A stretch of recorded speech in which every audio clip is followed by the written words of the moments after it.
देश भर में 75वें गणतंत्र दिवस की धूम। कर्तव्य पथ और उसके आसपास के इलाकों में 8000 से ज्यादा सुरक्षाकर्मी तैनात। गणतंत्र दिवस समारोह का आयोजन करने के लिए दिल्ली पूरी तरीके से तैयार। इस साल फ्रांस के राष्ट्रपति इमैनुअल मैक्रो गणतंत्र दिवस समारोह के चीफ गेस्ट होंगे। आज सुबह 7:30 बजे राष्ट्रीय ध्वज फहराया जाएगा। इस दौरान राष्ट्रगान की गूंज सुनाई देगी। इस बार परेड में एयरफोर्स के फ्लाई पास्ट में फाइटर प्लेन, हेलीकॉप्टर और ट्रांसपोर्ट विमान समेत 51 प्लेन होंगे शामिल। इन विमानों में 15 महिलाएं होंगी। गणतंत्र दिवस के मौके पर दिल्ली के बॉर्डर इलाकों में सुरक्षा सख्त। गाजीपुर बॉर्डर पर वाहनों की जांच की गई। दिल्ली के बदरपुर बॉर्डर पर सुरक्षा व्यवस्था कड़ी। गणतंत्र दिवस पर सुरक्षा के पुख्ता इंतजाम। राजस्थान के जयपुर में सरकारी इमारतों पर खास सजावट। गणतंत्र दिवस को लेकर सजावट की गई। कर्नाटक के कलबुर्गी में रेलवे स्टेशन रोशनी से नहाया। गणतंत्र दिवस को लेकर की गई खास सजावट। पश्चिम बंगाल के कोलकाता में सरकारी इमारतें भी रोशनी से जगमगाई। गणतंत्र दिवस को लेकर खास सजावटें की गई हैं। उत्तर प्रदेश के अंबेडकर नगर में गणतंत्र दिवस को लेकर पुलिस ने किया फ्लैग मार्च। शांति और सुरक्षा को लेकर पुलिस सख्त। उत्तर प्रदेश के बहराइच में भी गणतंत्र दिवस को लेकर पुलिस ने रूट मार्च किया। सुरक्षा व्यवस्था को लेकर पुलिस अलर्ट मोड पर। यूपी के रायबरेली में पुलिस ने शुरू किया सघन तलाशी अभियान। संदिग्ध वाहनों की पुलिस ने ली तलाशी। गणतंत्र दिवस समारोह से पहले जम्मू कश्मीर में बड़ी आतंकी साजिश नाकाम। सुरक्षा बलों ने पुलवामा में आईईडी को किया डिफ्यूज। गणतंत्र दिवस की पूर्व संध्या पर राष्ट्रपति द्रौपदी मुर्मू ने देश को किया संबोधित। कहा, अयोध्या में रामलला की प्राण प्रतिष्ठा युगांतकारी आयोजन। गणतंत्र दिवस समारोह में कर्तव्य पथ पर गरजेंगे वायुसेना के 54 विमान। इस बार वायुसेना तांगेल फॉर्मेशन को करेगी प्रदर्शित। रिहर्सल का वीडियो जारी हुआ। गणतंत्र दिवस की पूर्व संध्या पर महाराष्ट्र की नवी मुंबई म्युनिसिपल कॉर्पोरेशन की बिल्डिंग में सजावट। रंग बिरंगी रोशनी से सजी पूरी बिल्डिंग। उत्तर प्रदेश के लखनऊ में गणतंत्र दिवस को लेकर सुरक्षा कड़ी। पुलिस ने सुरक्षा स्थिति का जायजा लिया। गणतंत्र दिवस को लेकर देश भर में उत्साह। अटारी बॉर्डर पर बीटिंग रिट्रीट सेरेमनी देखने आए लोगों ने देशभक्ति के लगाए नारे। शहीद कैप्टन एमवी प्रांजल को शौर्य चक्र सम्मान। नवंबर 2023 में जम्मू कश्मीर में आतंकियों के साथ मुठभेड़ में शहीद हुए थे कैप्टन प्रांजल। पद्म विभूषण और पद्म भूषण सम्मान का भी हुआ ऐलान। पूर्व उपराष्ट्रपति वेंकैया नायडू समेत 5 लोगों को पद्म विभूषण और मिथुन चक्रवर्ती समेत 17 लोग पद्म भूषण से होंगे सम्मानित। गणतंत्र दिवस की पूर्व संध्या पर पद्म पुरस्कारों का ऐलान हुआ। देश की पहली महिला महावर पार्वती बरुआ समेत 110 हस्तियों को पद्मश्री। ज्ञानवापी पर एएसआई सर्वे की रिपोर्ट जारी। दोनों पक्षों को सौंपी गई ज्ञानवापी पर एएसआई की 839 पन्नों की रिपोर्ट। एएसआई की रिपोर्ट में बहुत बड़ा खुलासा। वकील विष्णु शंकर जैन ने कहा, मस्जिद के ढांचे के नीचे एक बड़ा मंदिर था मौजूद। 32 जगहों पर मिले पुराने मंदिर के निशान। तहखानों में देवताओं के प्रमाण भी मौजूद।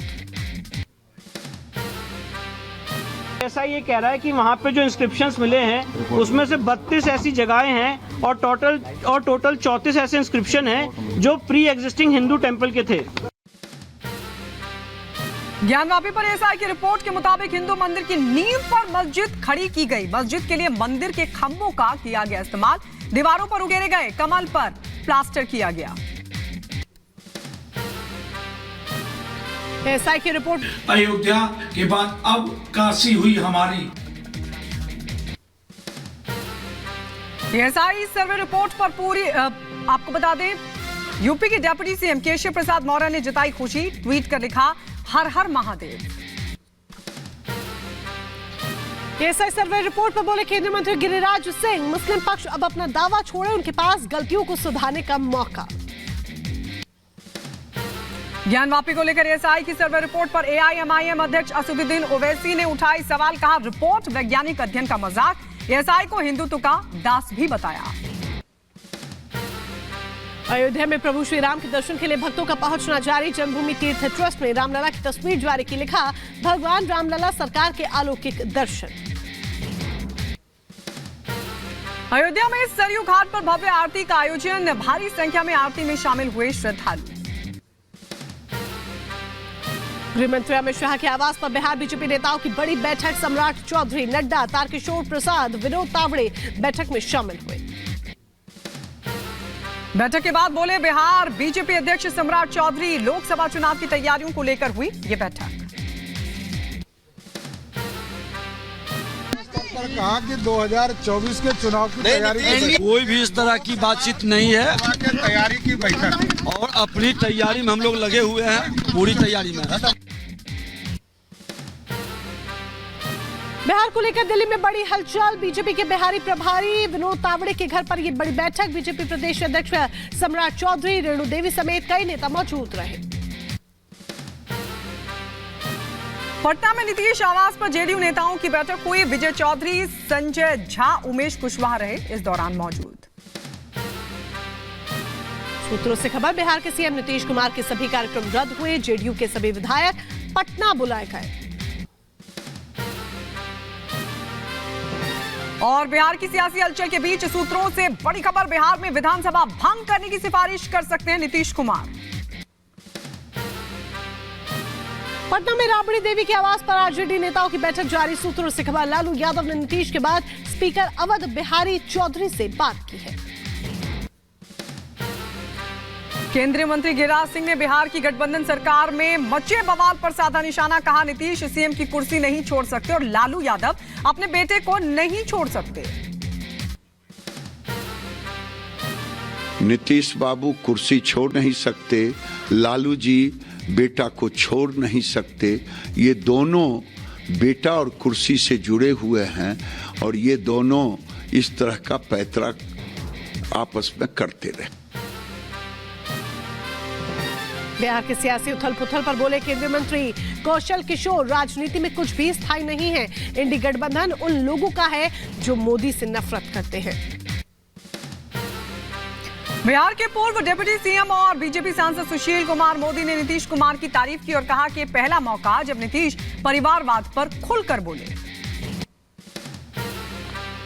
बीजेपी विधायक ज्ञानेंद्र सिंह का बड़ा दावा, कहा कुछ दिनों में बिहार में बनेगी बीजेपी की सरकार, नीतीश फिर एनडीए के साथ आएंगे। रिपब्लिक भारत से खास बातचीत में बोले जेडीयू विधायक मदन साहनी, जिधर जाएगा इंजन उधर जाएगी बोगी। नीतीश कुमार के एनडीए में आने को लेकर बोले बीजेपी सांसद साक्षी महाराज, इंडी गठबंधन खत्म हो चुका है। अगर नीतीश बीजेपी के साथ आते हैं तो इससे उन्हें फायदा होगा।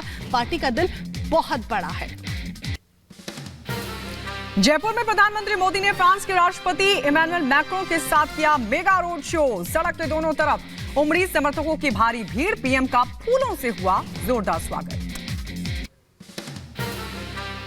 फ्रांस के राष्ट्रपति और पीएम मोदी की दोस्ती की तस्वीर फिर से सामने आई। जयपुर में गर्मजोशी से मिले दोनों नेता। मोदी मैक्रो के साथ में देखा गया जंतर मंतर। प्रधानमंत्री मोदी और फ्रांस के राष्ट्रपति ने जयपुर में रोड शो के बाद हवा महल देखा। दोनों हवा महल के बाहर दुकानों पर भी गए।